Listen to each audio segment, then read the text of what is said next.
that every child born in India has a much more prosperous future, a better deal in life. And I'm sure the Federation of Auto Dealers will give a good deal to all your buyers of two-wheelers, three-wheelers, four-wheelers who are hopefully going to come to you in larger numbers in the years to come, with automobiles becoming more affordable. And obviously, I'm assuming you will pass on that benefit to the consumers from 22nd November without fail.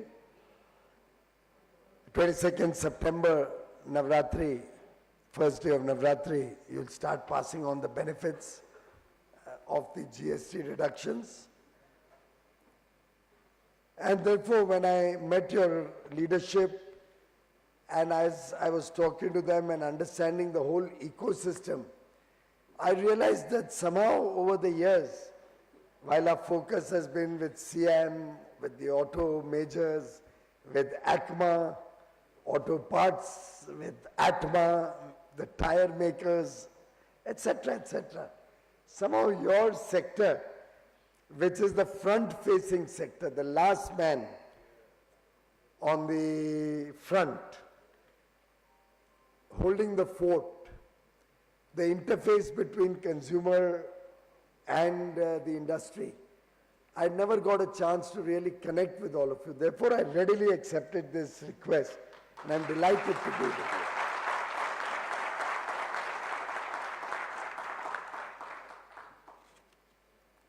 FADA was born in 1964, I believe. I'm also born in 1964. So we share the birth here. We also share the same purpose. We are all working for a developed India, for a prosperous India. I think Viksit Bharat 2047 is our collective mission, the mission of everybody in the country. And some of the thoughts that they shared with me, of course, they mentioned about the GST when they met me also. And I'm sure they're taking it up with the finance ministry. I will also take it up with the ministry in terms of what could be an amicable way forward.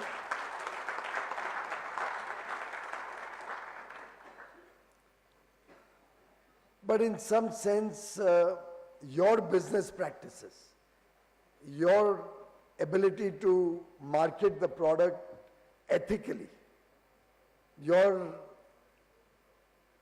guaranteeing to the customer good quality service, good financing terms, good insurance terms, good service in terms of registration, all of these are important elements when we look at the entire auto ecosystem.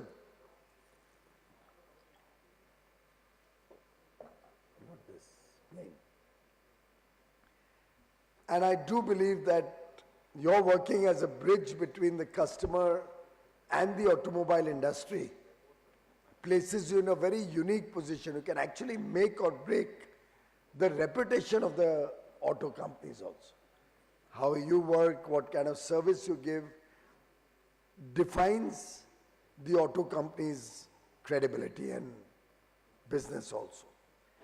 A few very good suggestions that come up in our meetings, particularly about the right to service, particularly about ensuring that if somebody closes down some particular model, the availability of its spares, if somebody winds up business in India, the guarantee that for at least a certain length of time they will continue to provide after-sales service to those who trusted them and bought their models or their vehicles. There was very interesting to learn about the operational difficulties. So we've had companies who came to India, set up shops. Some of you may have become dealers of these companies. And then they wound up and went away. The customer is going to catch you. Those guys have gone. So I would appreciate if you can work within the industry with the auto companies and work out some kind of a framework or regulation or charter which we can ensure that everybody who comes to India and does business here promises, and before we allow anybody to close shop, if anybody does, we ensure that he has the local presence to be able to continue to provide that kind of a service.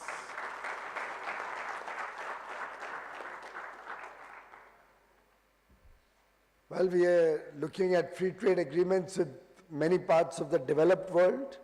We are seeing a lot of companies also coming in and investing in India for the large market that India is. I'm of the view that while we certainly will be protecting and supporting domestic industry, domestic manufacturers, we will also have to have fair competition, because competition brings efficiency, competition helps you improve your product quality, and competition ensures that the customer gets a fair deal. The customer gets options, choices. And therefore, we are working to see a proper balance between protection and possibilities of expanding business or expanding to newer models, newer OEMs coming into the Indian ecosystem, which I think will mean more business for all of you also. But in a fair manner, in a manner that we continue to support domestic manufacturing significantly, but at the same time, I have realized that if we want to grow our manufacturing, it will only happen once other companies or companies from other parts of the world get a taste of the Indian market. It's important that they get an ability to try out and test their products in the Indian market before we can interest them to come and invest in India. And therefore our effort is to expand the market, to demonstrate resilience in our supply chains. I tell you, I'm a big fan of the auto component manufacturers, ACMA, because I attend their program almost every year, howsoever busy I may be. And let me share with you, day after tomorrow, ACMA has their national conference. I was busy with the European Trade Commissioner who's coming tomorrow in our negotiations. But I still did not want to miss the ACMA function, and I'll tell you why. So I asked them to invite the European Trade Commissioner as the chief guest.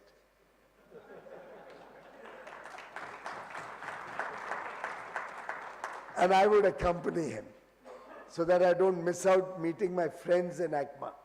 And why do I say that? They have never come and cried about anything. They only come and talk. I mean, if you have a problem, you must come to us. So don't think that I'm unhappy if anybody comes to me. But why they have not tried, I want to share with you.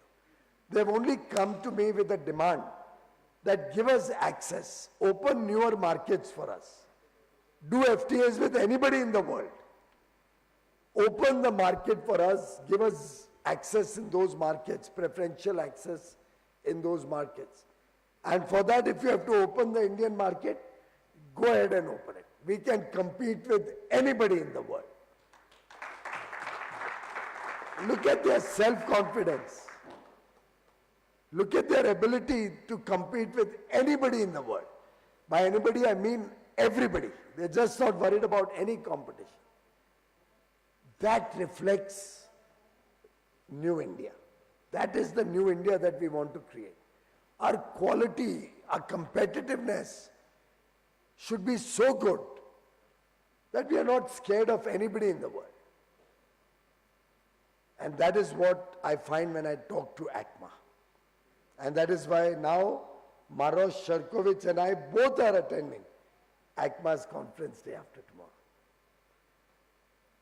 And I would urge all of you, this particular issue, of course, I will also do whatever best I can, subject to whatever is possible with, whenever there is a transition, there's always some amount of difficulties.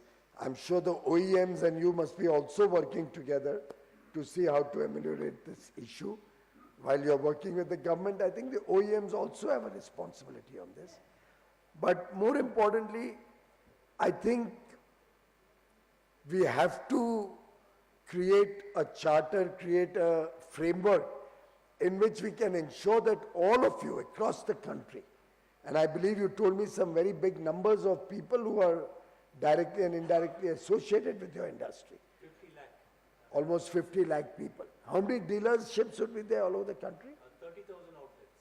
30,000 outlets for all two-wheelers, three-wheelers, four-wheelers, all put together. You're right. Then my friend, 50 lakhs looks to be a little exaggeration. 30,000 outlets, 170 people per outlet, would that be possible? More than that? मैं भी जाता हूँ कभी कभार गाड़ी खरीदने और गाड़ी की सर्विस भी मैंने कराने के लिए बहुत चक्कर काटे हैं. But anyway, I leave it to your best judgment and your best calculation. Maybe good for you to actually do an assessment. Then I add strength to your number. Otherwise, just like me, most people will disbelieve it. So I would recommend you do a survey. Everybody must be paying PF and ESIC, right? So it's not difficult to get data. And now even if you keep a contractual employee on part-time basis, you have to pay ESIC and PF. Am I right or wrong? तो data दे दो मेरे को, बता दो, तो मालूम पड़ जाएगा कि कितने लोग हैं.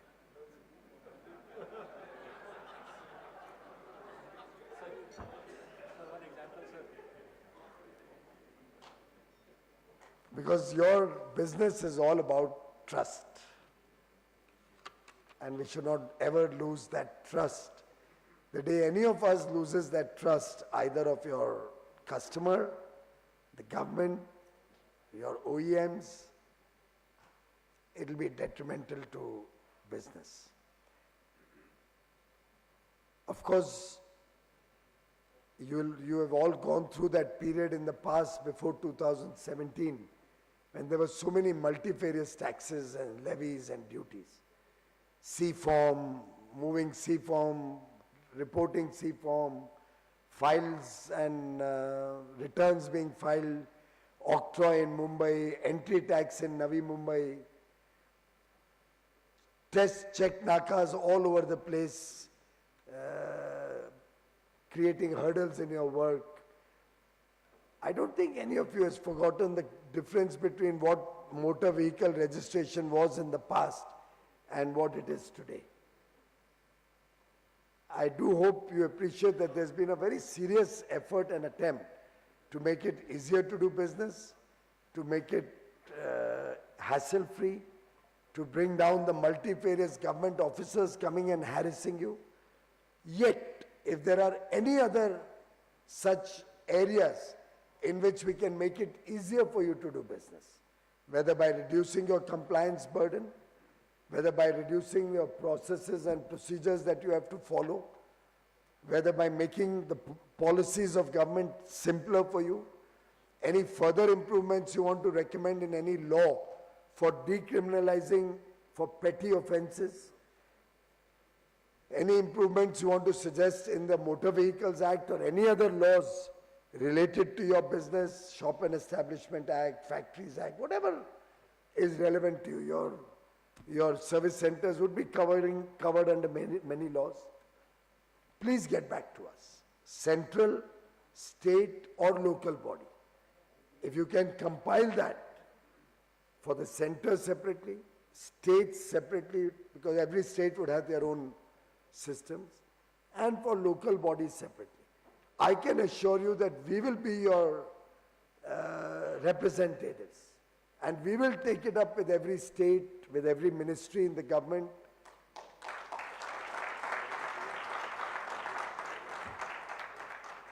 The idea is to promote your industry. The idea is to create more jobs. If there are 30,000 dealerships, the idea is that the market should grow. We are selling what, 2 crore two-wheelers nowadays? 2 crore two-wheelers. All of them will be 10% cheaper, right? Almost. Save and except the 350 plus would be hardly 3-4% of the market. Mostly it is below 350 cc. We are selling about 40 lakh cars. All of them will benefit in some form or the other. Smaller ones more than the others. With FTAs happening, you will see a greater variety of cars coming into India, more models, more companies. If you get them sufficient business, they may want to start manufacturing in India or initially assembling and then manufacturing. So you have a unique ability to help us expand the market with good service, get them the best insurance, get them the best warranties, ensure that the warranties are respected. 100% customer satisfaction for the good of the whole industry is in your hands, your able hands, if I may add. And therefore, friends, I assure you, between the heavy industry, Ministry of Heavy Industry, which is really the industry which monitors the entire auto sector, and the Department for Promotion of Industry and Internal Trade under me, which looks at internal trade, and you are all in some sense traders. You are all doing the last retail, last mile connectivity. So we are there for you. We are responsible for your success.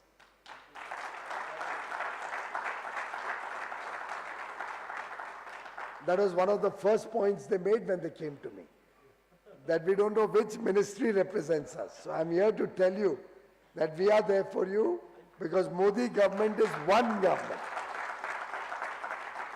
We don't work in departmental silos. The Prime Minister Narendra Modi runs one unified government which works as a team, which works together with each other, collaborates, cooperates, and commits the best for all of you. So let's, friends, work together. Let's promote Swadeshi, made in India products. Let's promote more acceptance amongst our customers for products that originate in India. Because for every Swadeshi car that you sell, and irrespective of who owns it, the company could be owned by anybody. The fact that the product is made in India with the sweat and toil and hard work of our Indian brothers and sisters, it employs Indian workers. It provides jobs to our less privileged sections of society. It is made on the soil of India. Should be our preferred product to sell. I mean, I'm not against any of you who may be dealers of imported cars. But encourage those people also, your principals, to look at manufacturing in India because that will become so much more competitive. The scale of output can increase. You can get them a bigger market share. Even on CKDs and SKDs, the import duties are much lower than an imported, completely built unit. So I would urge all of you, you become ambassadors of the Swadeshi movement. You promote Swadeshi offerings. You help us make India Atmanirbhar so that our supply chains become resilient. You ensure that your suppliers don't depend on imported goods. Get them to look at Indian suppliers of parts and auto parts and also that India can become more and more self-sufficient. And together with your efficiency, with the trust we have in you and the customer has in you. So you have a double trust resting on your broad shoulders. Please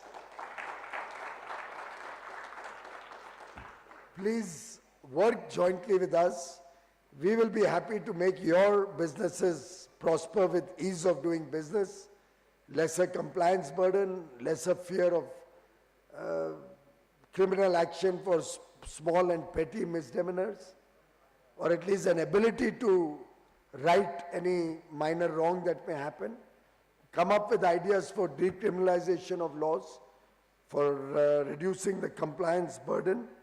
And I am very sure that our current ownership of cars, which I'm told is only 34 cars per 1,000 people, versus China at 231 per 1,000, USA at 850 per 1,000. The sky is the limit. Imagine what is the potential as India grows. We are the fastest growing large economy. As we grow to become a developed nation, a Viksit Bharat, you will be partners in the growth journey, in the growth story. This 2 crore two-wheelers will grow rapidly as more and more youngsters and people who come out of poverty, and 25 crore people have come out of poverty in the last 10 years. All of them are aspirational. We are a young population. They aspire for the good things of life.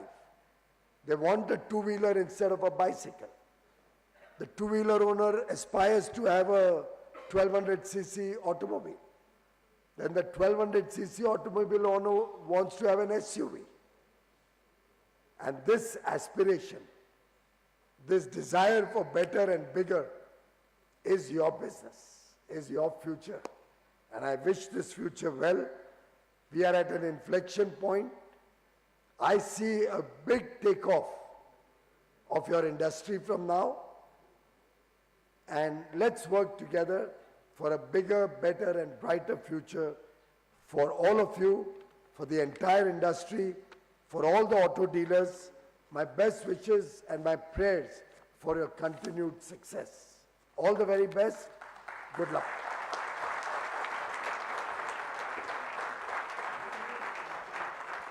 Thank you so much, Honorable Minister, for your encouraging words, for being so welcoming of the concerns of the industry, taking them head on, and of course, assuring all help and possible solutions under your leadership. Once again, sir, we'd like to extend our gratitude to you. And for that, I would request Mr. Vigneshwar and Mr. Sai Giridhar to kindly also present the minister with a memento. Just wait for a second.